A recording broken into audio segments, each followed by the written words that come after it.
Boa noite para todos nós. Que Jesus, nosso mestre e amigo, envolva-nos a todos, que sintamos a sua sublime paz.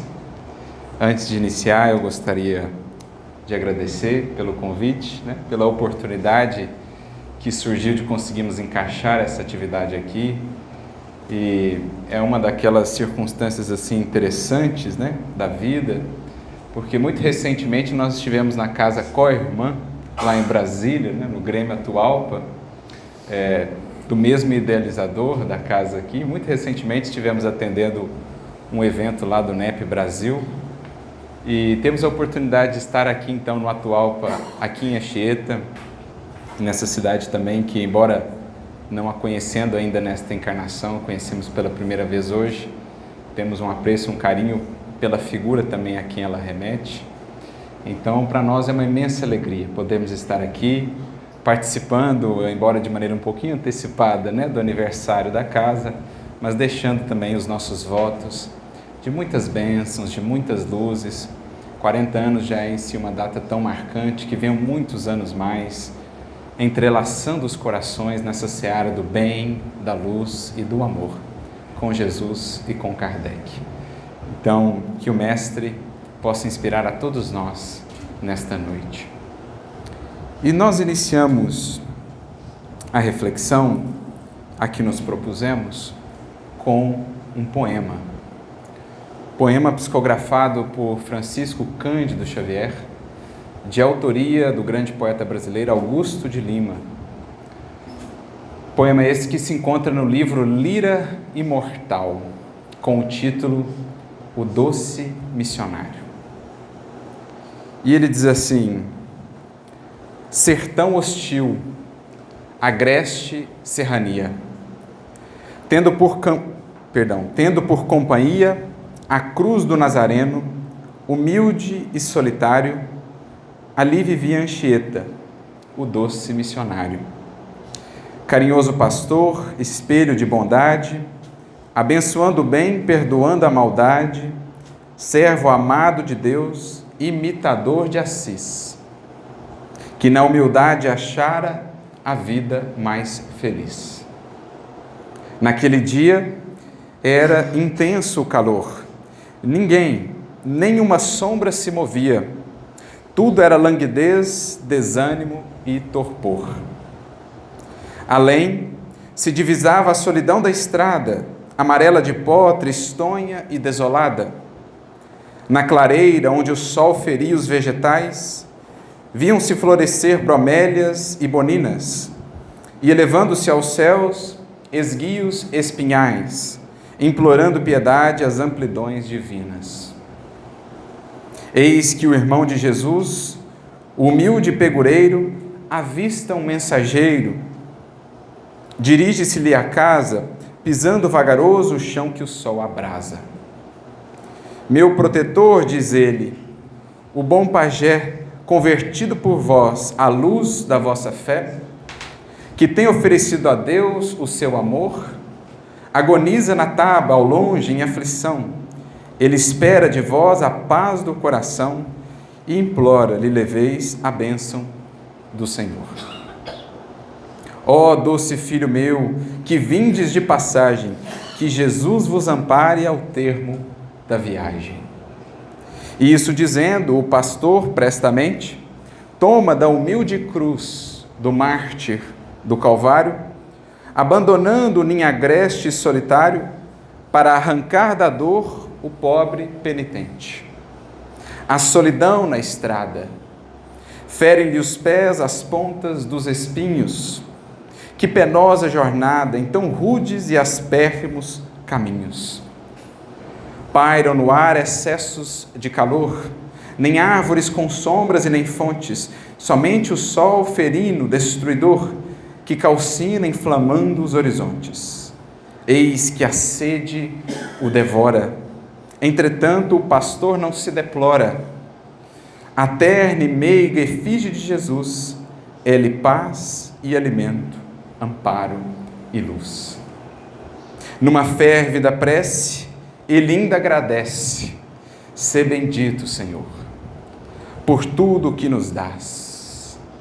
Seja alegria ou dor, tudo é ventura e paz. Eu vejo-te no alvor das manhãs harmoniosas, no azulínio do céu, no cálice das rosas, na corola de luz de todas as florinhas, no canto todo amor das meigas avezinhas, na estação outonal, na loura primavera, no coração do bom que te ama e te venera, nas vibrações dos sons, na irradiação da luz, na dor, no sofrimento, em nossa própria cruz. Tudo vive a mostrar tua pródiga bondade, eterno Pai de amor, de luz e caridade. Abençoados são o inverno que traz frio e os calores do sol nas estações do estio. Terminando a sorrir, a espontânea oração, inspirada na fé de santa devoção, a Anchieta escuta em torno os mais sutis rumores. Eis que nos arredores congregam-se apressadas todas as avezinhas. E asas aconchegadas, juntinhas, numa ideal combinação, formam um pálio protetor, cobrindo o doce irmão, que ia ofertar amor, luz e consolação em nome do Senhor. Pelos caminhos foi-se aumentando o meigo bando dos bondosos e ternos passarinhos, aureolando com amor o discípulo amado, modesto, casto, humilde e isento de pecado, que ia seguindo, lábios sorrindo, em meiga mansuetude. O enviado do bem e da virtude agradecia ao céu o coração em luz, evolando-se puro ao seio de Jesus. Chegara ao seu destino, ia caindo o dia, no poente de paz e de harmonia, brilhava nova luz, feita de crença e amor. Era a bênção dos céus, a bênção do Senhor. Eis, portanto, um poema de Augusto de Lima, em homenagem a essa figura, que será hoje o ponto de partida das nossas reflexões. Figura, como aqui podemos ver, de tal modo integrada a essas forças sublimes da vida, que a própria natureza, em reconhecendo a grandeza da alma que por ali passava, se reunia as aves em bando a fazer-lhe sombra nas jornadas duras e ásperas, por espargir a luz do Cristo, o amor do Divino Mestre, junto aos corações nessa terra, abrindo caminhos, abrindo estradas, que mais tarde caberia a nós percorrer. Porque o nosso intento em, relembrando a figura de Anchieta, que, como sabemos, foi também uma figura muito próxima a outro personagem tão importante de nossa história, especialmente para nós espíritas, que foi Manuel da Nóbrega, nosso querido Emmanuel. Vamos refletir sobre essas figuras, partindo delas, do seu legado, do seu trabalho, dos caminhos que puderam abrir, para que entendamos a formação desta nação, nas bases de uma vocação que nos foi designada. Nasce essa nação da junção dos povos que aqui vieram se congregar, com essa bênção, digamos assim, sob esse patrocínio da luz do Evangelho. Almas devotadas, que sim, tendo ainda características humanas, homens do seu tempo também em algum grau, mas almas com qualidades sublimes, divinas, as quais não poderemos desprezar ou ignorar, se quisermos de fato compreender o que nos cabe enquanto cristãos, espíritas cristãos, que fomos colocados pelo Senhor aqui nestas terras, cujo projeto para o mundo, no concerto das nações, como tantas vezes Emmanuel nos diria, não é simples, é profundo, desafiador, mas também bendito. O projeto de ofertar à humanidade terrestre o Evangelho redivivo. Explicado, reinterpretado com o passar dos anos, à medida que o trabalho cristão foi se desenvolvendo nessas terras, contando com o esforço e o empenho de tantos e tantos corações, mas desde o advento, mais tarde, do Consolador aqui nestas terras, o trabalho, portanto, de apresentar esse Evangelho, que encontra nesses primeiros missionários a sua base nestas terras, neste solo e junto a estes corações. Então é preciso meditemos no espírito de renúncia, de sacrifício que marcou essas vidas. Não por acaso a mensagem foi bem propícia hoje aqui, a mensagem em torno da cruz, porque de fato foram espíritos que muito renunciaram, não mediram esforços, uma coragem indômita, muito por se fazer, muitos desafios vieram a encontrar, e no entanto vemos com essas que são características fundamentais em todo o trabalho cristão. Aprender a perseverar, aprender a construir com Jesus um estado de solidez de nossa fé, de confiança no alto, aprender a encontrar no amor a força que sempre nos vivifica, ajudando-nos a superar os empecilhos de toda sorte que venhamos a encontrar. Porque a tarefa cristã essencialmente é isso. O convite de Jesus não foi outro. A nenhum dos discípulos seus, em nenhum dos tempos, desde a sua mensagem aqui na terra, desde o advento do Evangelho, ele prometeu ilusões ou facilidades. O convite permanece absolutamente o mesmo. Quem quiser vir após mim, negue a si mesmo, tome a sua cruz e siga-lhe. E a tarefa cristã, vista em vidas como essa, de Anchieta, de Nóbrega, nos atesta isso, nos demonstra isso. Aquilo que mais tarde Emmanuel registraria por meio de Chico Xavier, numa obra muito interessante, por sinal, chamada Testemunhos de Chico Xavier, de autoria de Sueli Caldas Schubert, em que o Chico, falando parte dos bastidores do que foi a sua tarefa e das orientações que ele recebia do seu benfeitor, Emmanuel, ele nos traz essa frase daquele que outrora havia sido Nóbrega. Na tarefa cristã, começar é fácil, continuar é difícil, mas chegar ao fim é crucificar-se. Porque chegar ao fim na tarefa que nos está proposta com Jesus é fazermos criaturas inteiramente novas.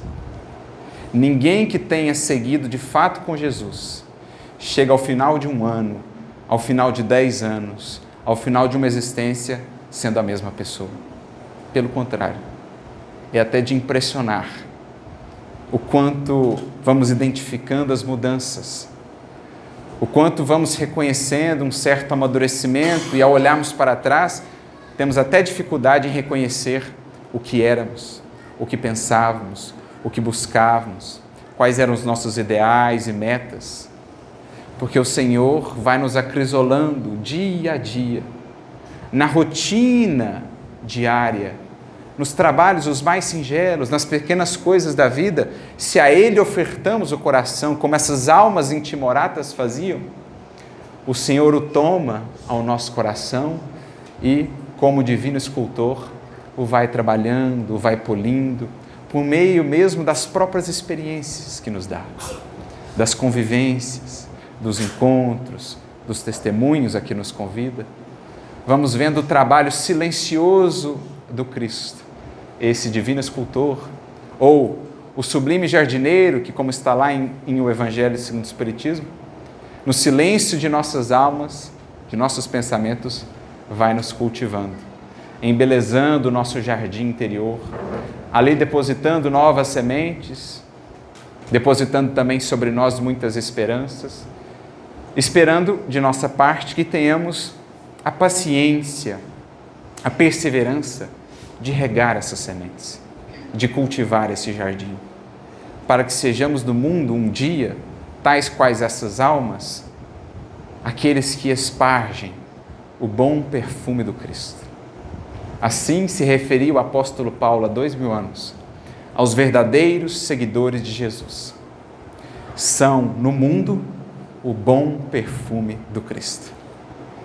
E é bonito relembrar o exemplo dessas almas, porque como que sentimos esse perfume, que o tempo não pôde diluir, pelo contrário, parece que quanto mais passa o tempo, mais se engrandece a beleza da jornada de almas como essas. Desde as primeiras, os pioneiros do Evangelho em nossas terras, até as mais recentes. Então, desde uma Anchieta, um Padre Nóbrega, até um Chico Xavier, um Eurípides Barçanufo.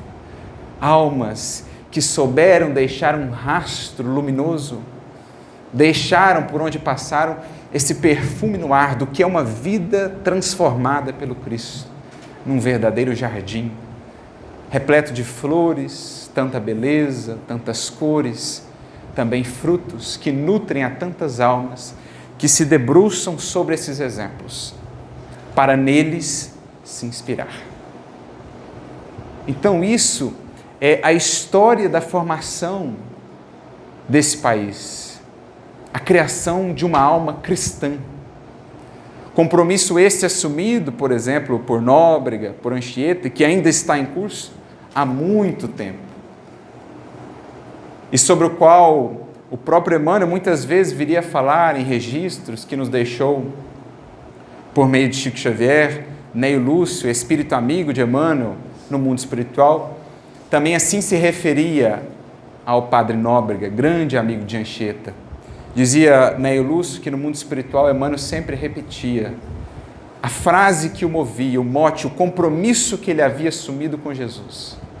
É preciso criar espírito para o gigante.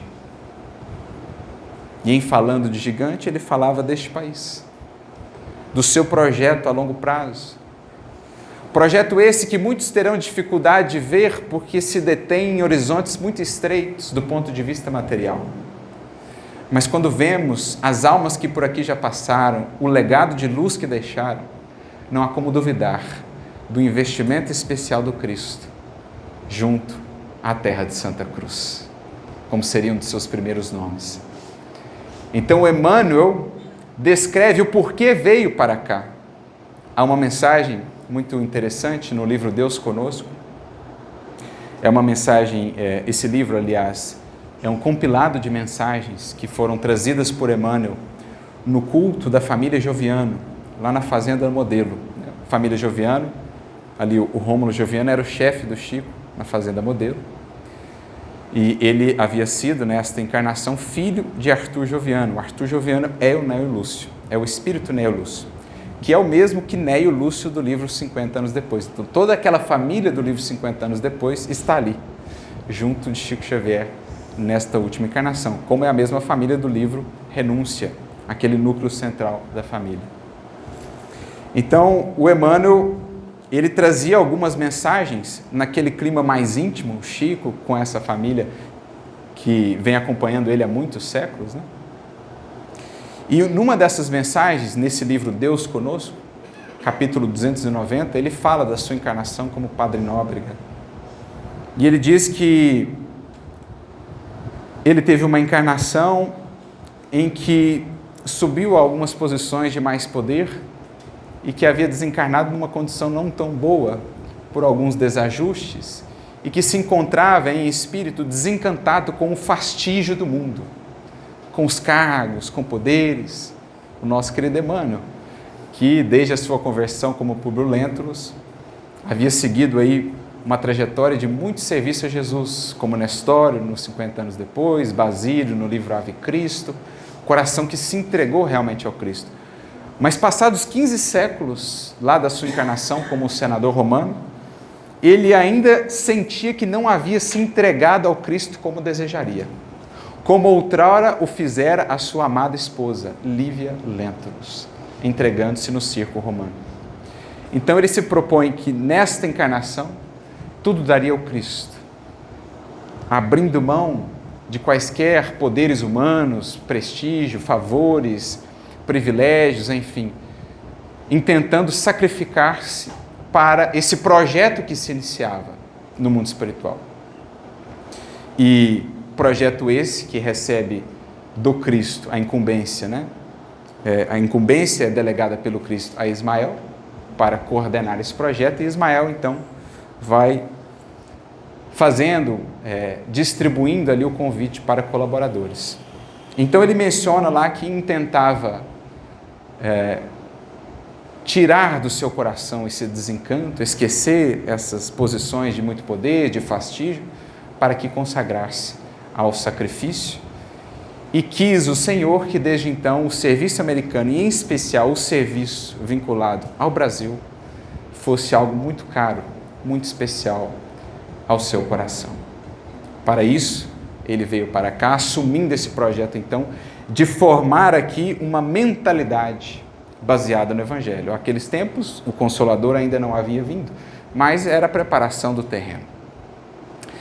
E há uma obra que nos traz alguns dos bastidores espirituais desse projeto. E é preciso entendamos qual é o horizonte, qual é a meta, para que também nos encontremos na tarefa que nos cabe hoje.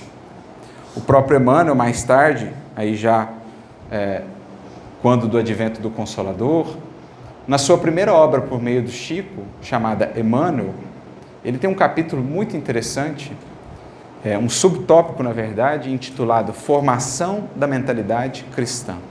E ele diz que, basicamente, o seu trabalho junto ao Chico, bem como dos demais espíritos que ele coordenava ali junto à mediunidade de Chico Xavier, visava uma coisa: formar nestas terras, neste rincão do mundo, uma mentalidade baseada no Evangelho.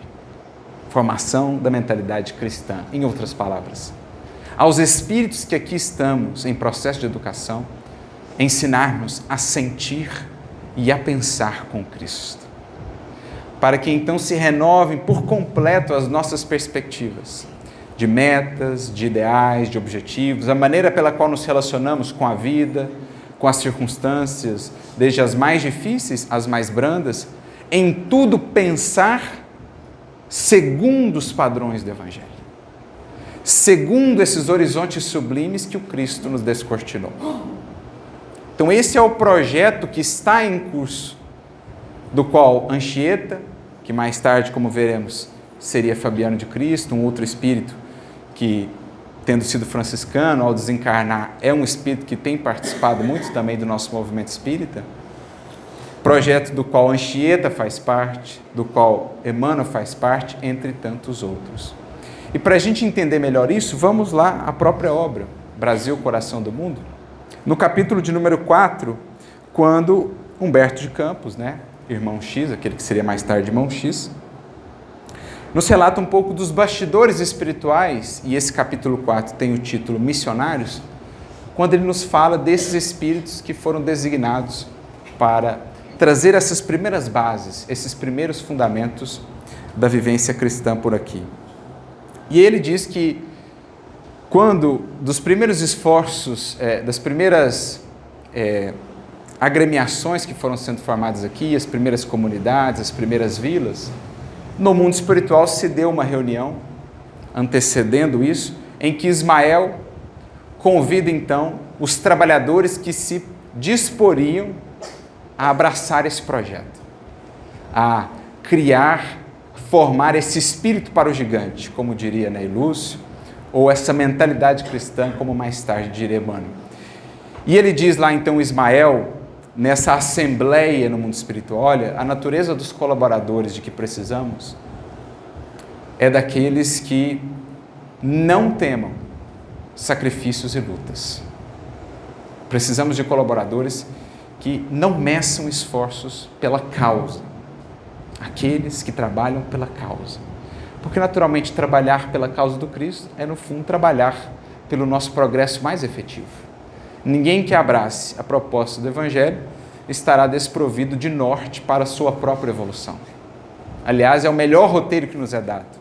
Afinal de contas, é ele o caminho, a verdade e a vida. Então eram precisos colaboradores que não temessem o sacrifício e a luta. E ali são arregimentados alguns aqui já citados, o próprio Anchieta, Manuel da Nóbrega.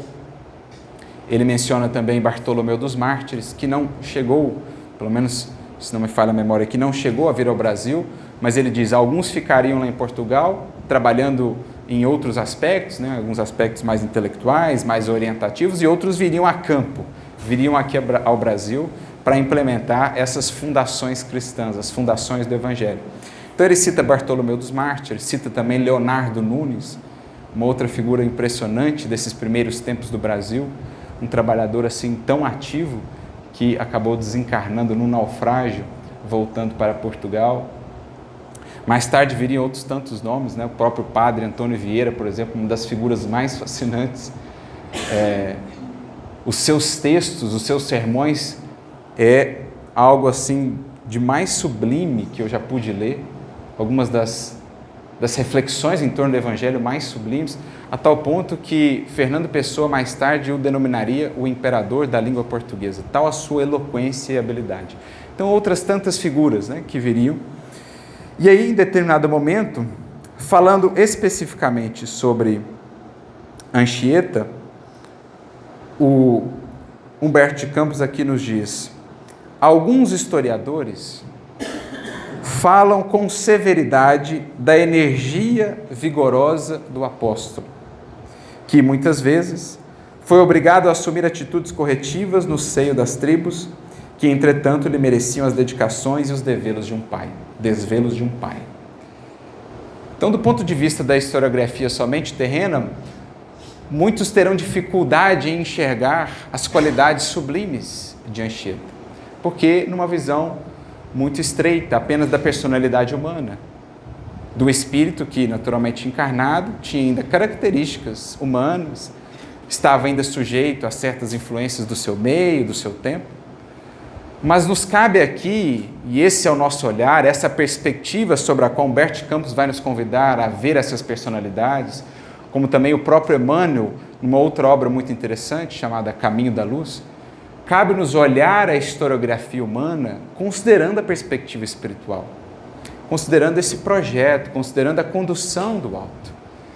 Então, embora ele tivesse ali ainda expressões de uma certa firmeza, às vezes até parecendo-nos excessiva, não podemos desprezar essas outras tantas qualidades que são ainda modeladoras e inspiradoras para nós.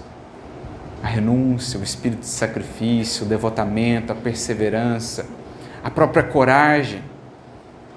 Corações que desbravavam esta terra sem saber o que encontrariam, sem saber as dificuldades e, no entanto, movidos pela confiança, pelo amor. Anchieta também com faculdades mediúnicas impressionantes, né? Reparávamos ali agora no santuário, alguns dos seus quadros, isso é comum na iconografia de Anchieta. Ele chegou a ser conhecido no seu tempo como o segundo Adão, porque ele tinha uma ascendência até mesmo sobre os animais. Então ele entrava nas selvas, entrava na mata, com uma cruz, uma Bíblia, e só isso, descalço. E ali via onças, via animais de todas as naturezas, e os índios mesmo ficavam impressionados como ele tinha um poder de domesticar esses animais, de até orientá-los, né? Tinha uma certa ascendência sobre eles, a tal modo que ele foi chamado de segundo Adão.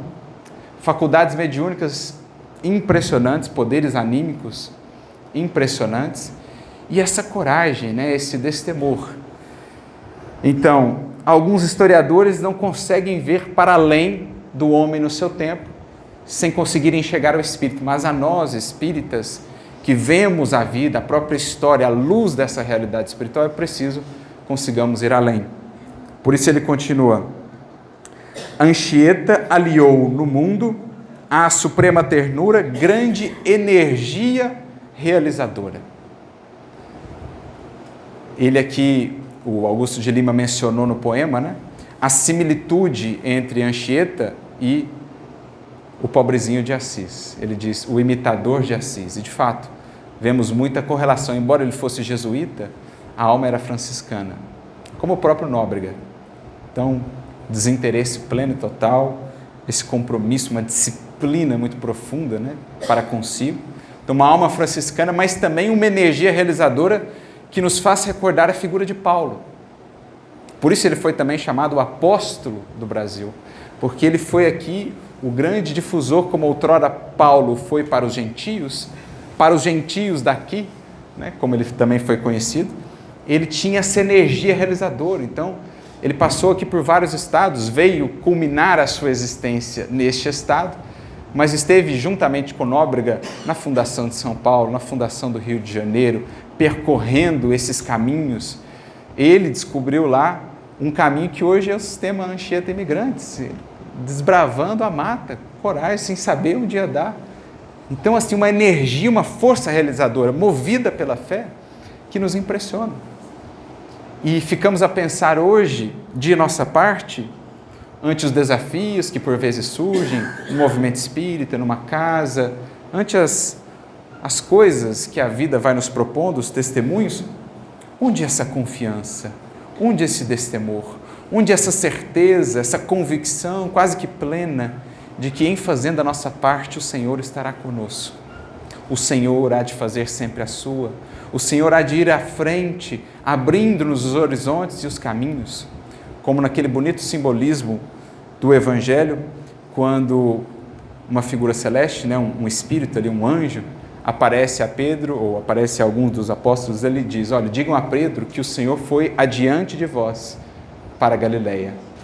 E o Emmanuel, ao comentar isso, essa fala, diz-nos: quantas vezes nós pensamos nisso, que antes de passarmos por tal ou qual caminho, Jesus já foi antes, aplanando para nós os caminhos, já nos trazendo os recursos, as inspirações, de modo que, se fizermos a nossa parte, desenvolvendo olhos de ver, perceberemos como que a atuação do Cristo em nossas vidas é muito mais previdente, é muito anterior a qualquer pedido nosso, desde que construamos essa comunhão com Ele, que alimenta uma confiança, a confiança dessas almas. Então, um espírito, uma energia realizadora impressionante, não só pelas caminhadas que fazia por estas terras, né, consumindo-se aí nessas longas jornadas, como o próprio poema descrevia, mas também pelo trabalho evangelizador. Foi um dos primeiros a conseguir interpretar a linguagem tupi, a língua tupi, produzir material nesse sentido, um dos primeiros escritores do nosso país, teatrólogo, escritor, enfim, uma grande alma em muitos aspectos, uma energia realizadora impressionante quando lemos as suas biografias. Mas aqueles que na história oficial lhe descobrem os gestos enérgicos, não lhe notam a suavidade do coração e a profundeza dos sacrifícios. Nem sabem que depois foi ainda ele a maior expressão de humildade no antigo convento de Santo Antônio, no Rio de Janeiro, ou do Rio de Janeiro, onde, com o hábito singelo de frade, né, franciscano, adoçou ainda mais as suas concepções de autoridade. A edificadora humildade de um Fabiano de Cristo, que foi a sua posterior encarnação, aliada a um sentimento de renúncia total de si mesmo, constituía a última pedra que faltava na sua coroa de apóstolo da imortalidade.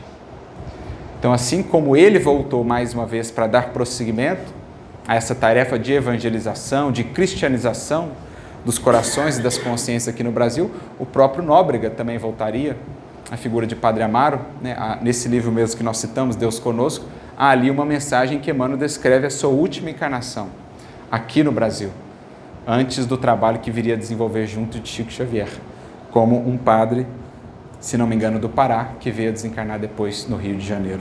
Então, ambos comprometidos com esse projeto já há séculos. Um projeto que se desvinculou no coração, e Fabiano de Cristo, assim como Emmanuel, é um espírito que muito tem elaborado pelo Evangelho redivivo nestas terras. Mais adiante, o Humberto de Campos prossegue.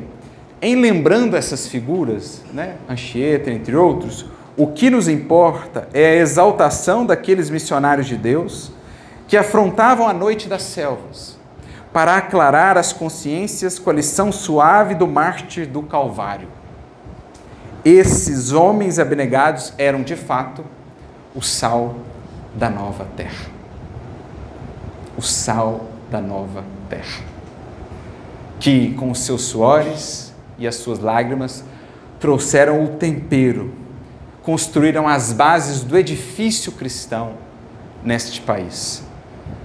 Fundamentaram essa alma, esse espírito, esse modo de sentir, de buscar o Cristo, que hoje nos congrega aqui numa casa espírita, passados tantos séculos.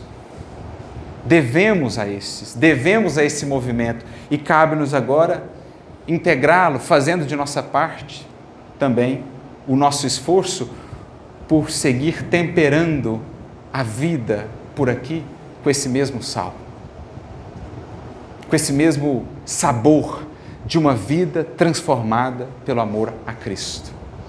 São vidas que têm um sabor distinto. São vidas que, recordo-me certa feita de uma orientação que um espírito nos trouxe na reunião mediúnica, são vidas que nos dão sede. As vidas que são esse sal da terra, como elas atuam em nós, geram-nos uma sede, salgam-nos a vida, impelindo-nos a buscar o único que nos poderá descedentar, que é Jesus. Então eu gravei, eu me recordo, quando o Espírito disse isso, eu achei uma interpretação muito bonita, né? Quem são aqueles que recebem essa alcunha de sal da terra? Os que, junto a outras vidas, nelas despertam uma sede pelo Cristo.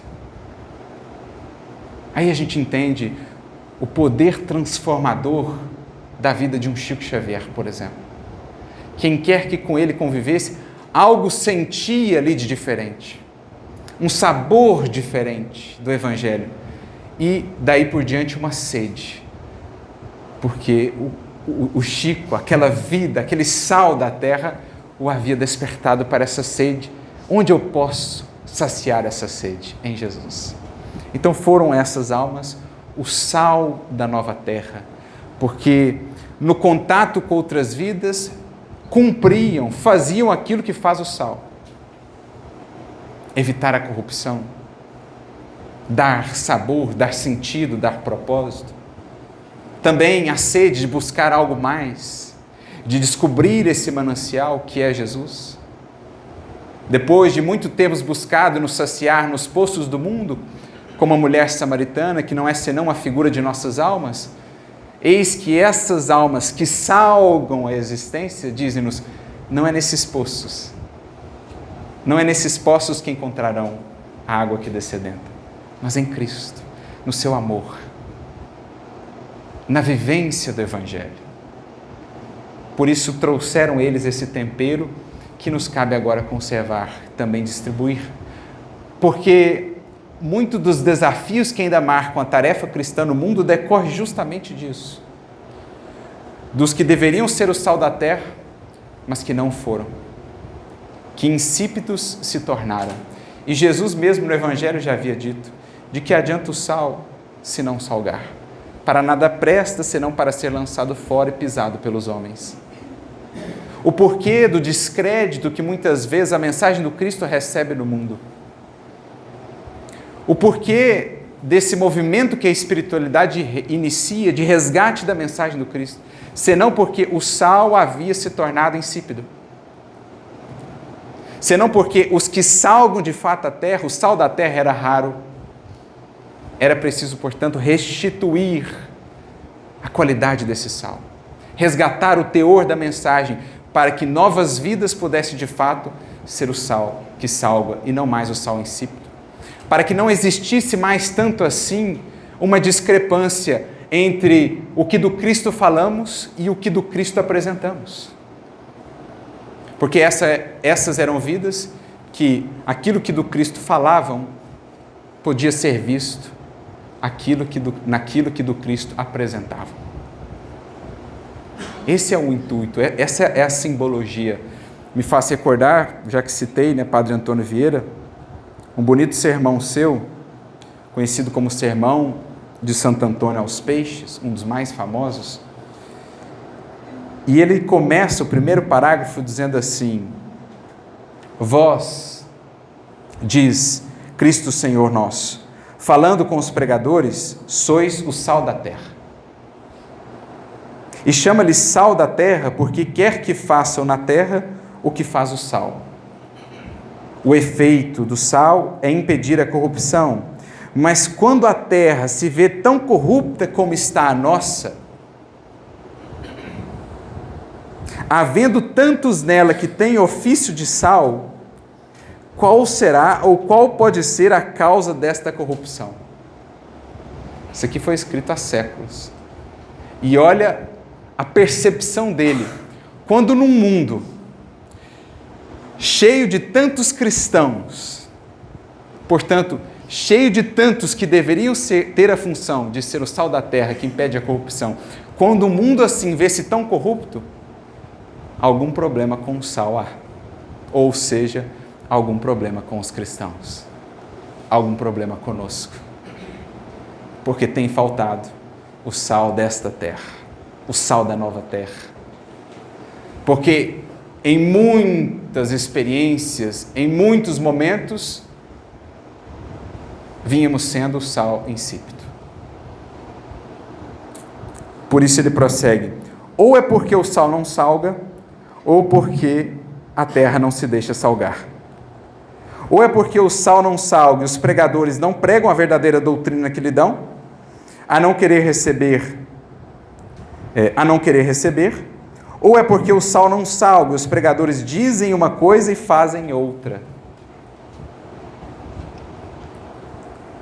Ou porque a terra se não deixa salgar e os ouvintes querem antes imitar o que eles fazem que fazer o que dizem.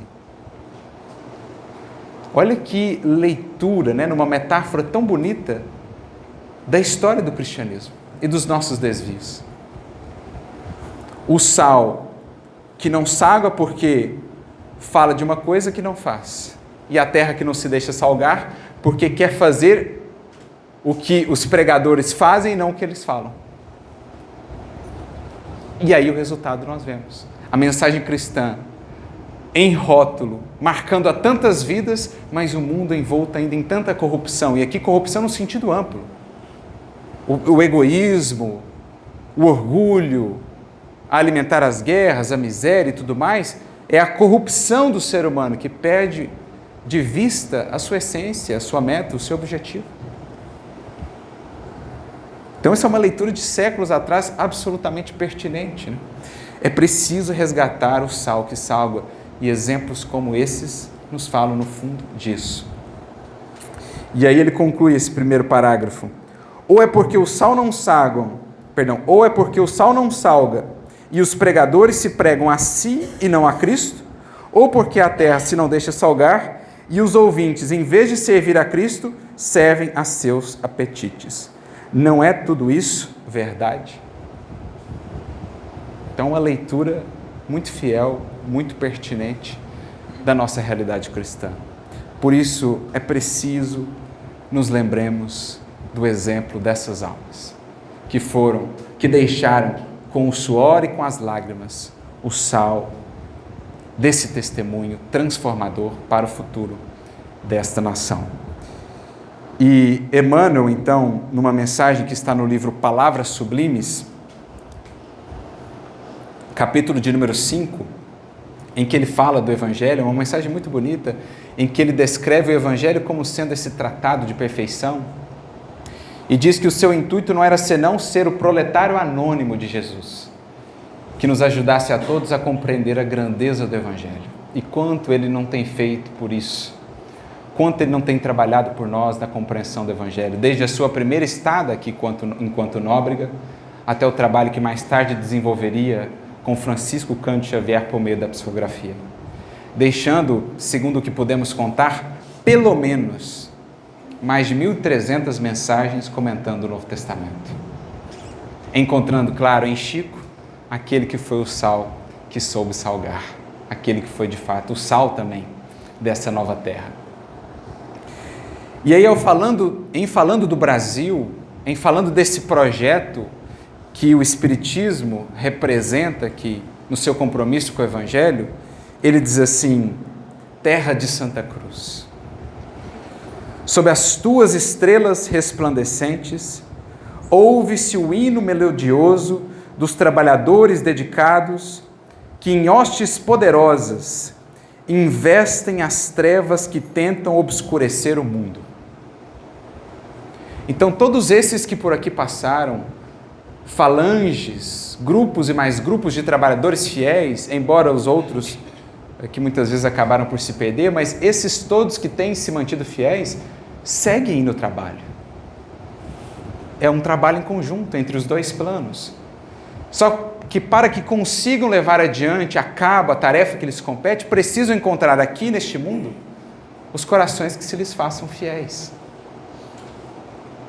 Jesus, para atuar no mundo, há de contar com mãos, com olhos, com bocas, com corações, que a Ele se entreguem.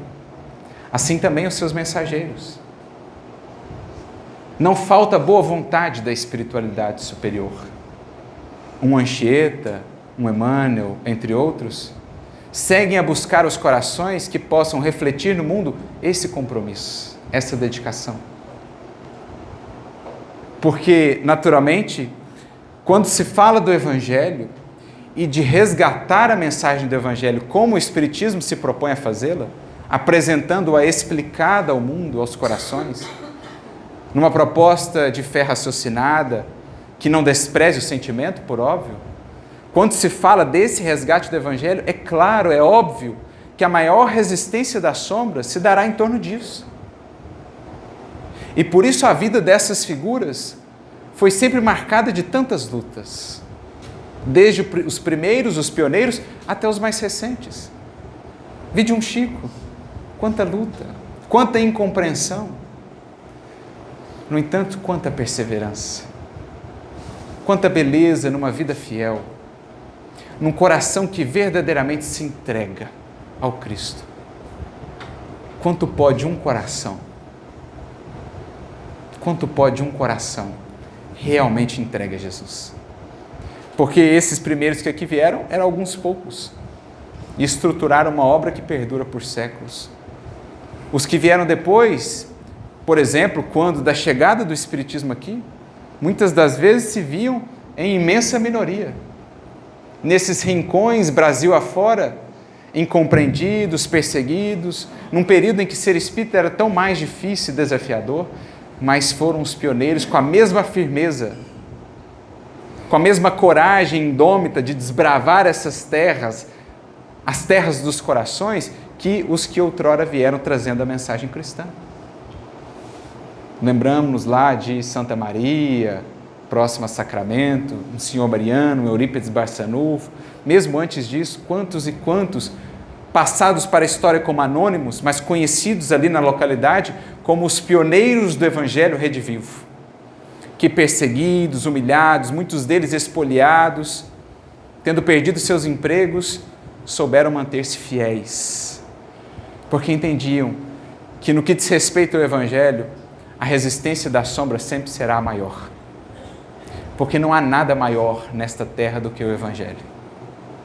Em termos de luz para o Espírito, em termos de orientação libertadora para todos nós, nada há que supere a Jesus Cristo, em especial quando explicado pelo Consolador. Uma visão tão bela, tão sublime do que seja a mensagem cristã, uma visão cósmica, universal de nosso Mestre. É o que o Espiritismo nos tem ofertado, buscando aperfeiçoar, transformar não somente o cidadão do mundo, por ora habitante desta nação, não, quer nos dar o Senhor o passaporte de cidadão do universo. Porque Ele mesmo já dizia há 2000 anos, os que me seguem desse mundo não são, por aqui passam, mas já tomaram a consciência de que daqui não são. Passam pelo mundo transformando-o, sendo de fato o sal da terra, que dá um novo sabor à vida. Por aqui passam deixando esse rastro de perfume. No entanto, divisam as estrelas, a sua legítima destinação. É desse Evangelho que o Espiritismo nos fala, das muitas moradas que nos espera. E é por esse Evangelho que corações como esses se sacrificaram. preparando-se no mundo espiritual para que quando aqui estivessem, não receassem as lutas. Entendendo, como Emmanuel aqui nos diz, que as trevas tentarão obscurecer o mundo. Tentarão obscurecer o labor do Evangelho redivivo no mundo e nesta nação. Insuflando nos corações, não há jeito para este Brasil. Não tem futuro. Pois um Anchieta, um Nóbrega, um Eurípides e um Chico suaram, deram vida e coração, justamente porque confiam, porque têm a certeza deste futuro e esperam que nós, os que assumimos agora o bastão, façamos a nossa parte. Eles estavam geralmente em menor número, hoje somos muitos mais. Por que então a hesitação? Por que então o temor? Se podemos nos dar as mãos e testemunhar o que é a vida de um espírita de fato, senão a vida de um legítimo cristão. Aquele que onde está é o sal da terra, que transforma pelo contato, muitas vezes apagado, porque assim é o sal na comida, não é? Você não o vê, mas ele faz toda a diferença. Assim o cristão no mundo não quer ser visto, mas faz toda a diferença onde está. Quanta beleza nesse símbolo. E é isso aquilo de que Emmanuel está nos falando. Prossegue ele. Na tua atmosfera desta nação, espiritualmente falando, desse projeto,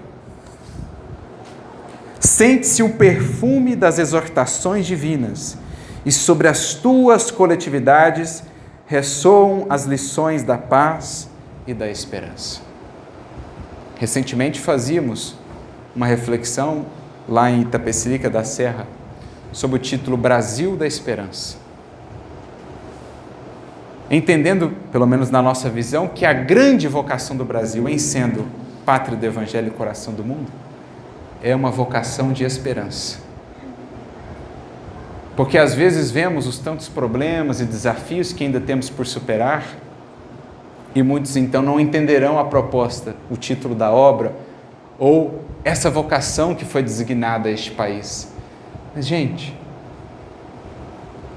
quem estará mais próximo do coração de Jesus? Os que já estão um pouquinho mais equilibrados ou os mais enfermos e necessitados? Quem somos os que para cá viemos? Os espíritos mais sublimados do velho mundo? Da Europa de outrora? Ou os que lá mais complicações e problemas criamos? Então é óbvio que aqui é o coração do mundo, porque aqui é o hospital do Cristo. É aqui onde os corações estarão mais próximos dele, porque mais necessitados. Mas é aqui também onde ele vai ensinando-nos pouco a pouco que pelo trabalho há sempre esperança. Que não importa o quanto tenhamos descido com ele pelo Evangelho, brilha sempre a luz da esperança. Porque muitos desses que aqui vieram na condição de missionários e passaram a história de nossa nação, os fastos da história, o vieram justamente nesse anseio de retificarem-se, esperançados num recomeço. O próprio Emmanuel assim nos disse. Também Anchieta, muito certamente, entre outros. Então é sim o coração. E se somos os mais enfermos, precisamos então da receita, da terapêutica.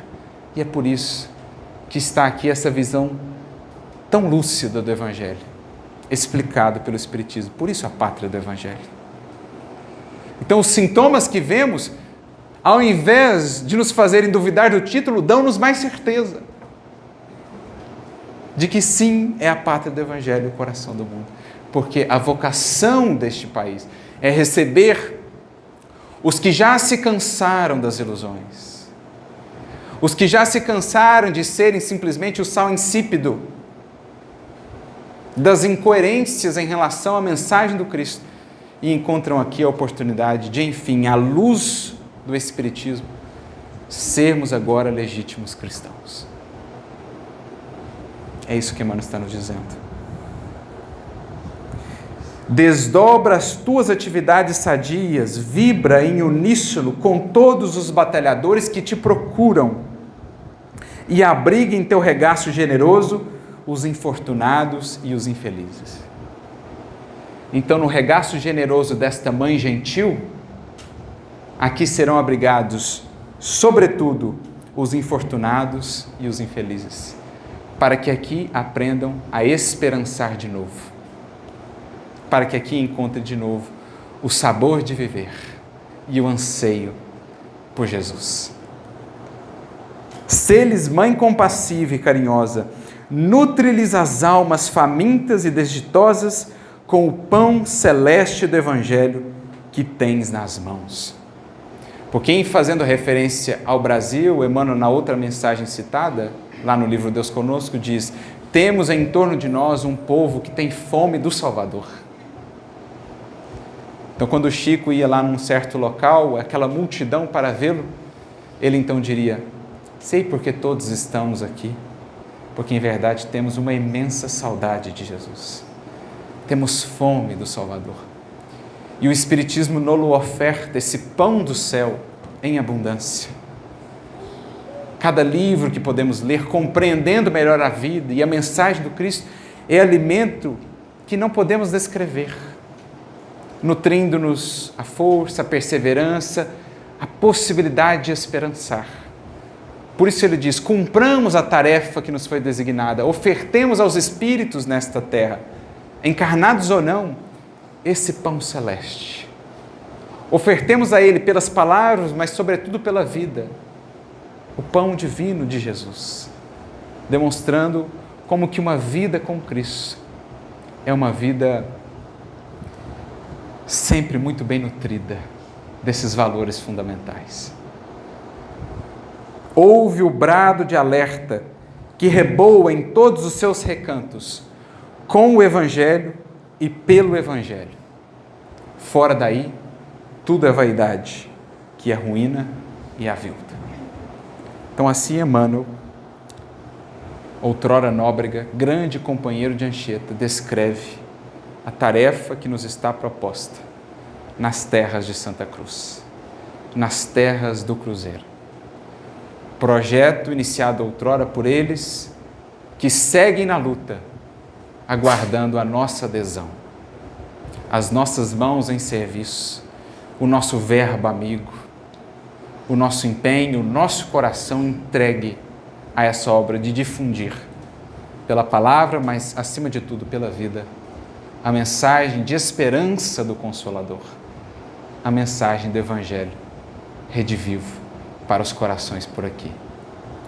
Ainda na mensagem, ou ainda no texto do livro Brasil, Coração do Mundo, Pátria do Evangelho, assim encerra o capítulo que citávamos, Humberto de Campos, dizendo: foram eles, essas figuras aqui lembradas com carinho, com reverência, mas buscadas como inspiração para o trabalho que nos cabe, não numa adoração improfícua e distante no tempo, mas buscadas como inspiração. Foram eles os primeiros traços luminosos das falanges imortais do infinito, corporificadas na terra do Evangelho. E com a sua divina pobreza, se fizeram os iniciadores da grande missão apostólica do Brasil no seio do mundo moderno, inaugurando aqui um caminho resplandecente para todas as almas, transformando a terra do Cruzeiro numa dourada e eterna porciúncula, fazendo referência a Francisco de Assis. Eis alguns dos valores, alguns dos traços que devem nortear a nossa vida hoje. Se quisermos de fato alcançar as promessas que o Evangelho nos traz, e elas não são vãs, dos lábios do Cristo nenhuma mentira jamais saiu, tudo que está ali é a mais absoluta expressão da verdade. Se nessas promessas, portanto, confiamos, saibamos que para alcançá-las só há um caminho a seguir. E esse caminho passa pela coragem que esses exemplos testemunharam. A coragem de deixar ir o que vínhamos sendo, de deixar para trás o sal insosso, insípido, que muitas vezes vínhamos sendo na seara do Evangelho, para incorporarmos em nossa vida, em nosso viver, cada vez mais a presença luminosa de Jesus, a traduzir-se nesse perfume de esperança que possamos espargir, nesse sabor, nessa significação, nesse propósito que possamos compartilhar com outras vidas. Estejamos dispostos ao preço do Evangelho.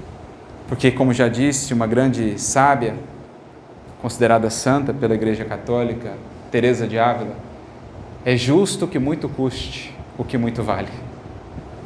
Quanto vale a paz do Cristo em nossos corações? Não há tesouro do mundo que possa se aproximar disso. Portanto, se ela tanto vale, é justo que ela muito custe. Porque só aquilo que muito custa, o tempo não leva. O que nada vale, o que é superficial, hoje temos e amanhã o tempo consome. Mas aquilo que foi desenvolvido à custa de muito suor, que é o sal da terra, é o suor em serviço, é a lágrima vertida por amor a Jesus, só isso tem o selo da eternidade. Só isso tem valor perene, porque essa é a lei da vida. Se é o maior tesouro dado a uma criatura alcançar, que saibamos pagar-lhe o preço, porque a recompensa não tem medida em valores humanos. Quanto aos valores humanos, ilusões e tesouros por aqui, temos a certeza de que há muitos conhecemos, muitas vezes os já buscamos tresloucadamente, mas deles nos cansamos. E é por isso que para esta terra viemos, para aprender a esperançar de volta e a tomar a parte que nos cabe na grande obra cristã que aqui vem se desenvolvendo. Sob a bandeira do Cristo, sob o amparo desses benfeitores que esperam em nós, legítimos e fiéis colaboradores. Que o exemplo de Emmanuel, que o exemplo de Anchieta, que o exemplo de Chico, de Eurípides, de Bezerra, entre outros tantos nomes que aqui poderíamos elencar, que eles nos inspirem e que saibamos de fato demonstrar em vida o apreço que temos pela mensagem que nos tem salvado, pela mensagem que nos tem libertado do ontem, apresentando-nos um amanhã tão cheio de esperanças, a nos convidar a dar os passos fundamentais nesta escolha. A todos vocês, que Jesus vos abençoe, vos inspire e ilumine nessa caminhada e que sejamos, ainda que em menor escala, também nestas terras, o sal de Jesus. Muita paz para todos.